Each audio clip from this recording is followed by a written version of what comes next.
أحد الشباب قابلته خارج المملكة في رحلة دعوية. لما شافني في المطار قال: يا شيخ بسألك سؤال ممكن؟ قلت: تفضل.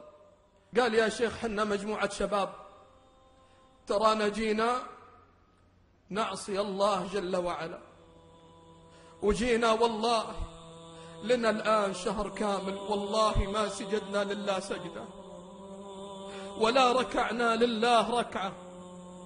ألهانا النساء والحرام والكبائر والزنا.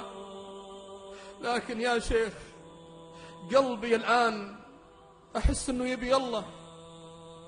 والله ما كذبت عليك يا شيخ، قلبي يبي الله. والله يا شيخ في قلبي حرقة، في قلبي ألم، في قلبي جرح، في قلبي وجع. قلت: وشو؟ قال: إن واحد من أخوياي والله يا شيخ سجد لراقصة فقبض عليها، سجد لراقصة فقبض عليها. وين نودي وجوهنا من الله؟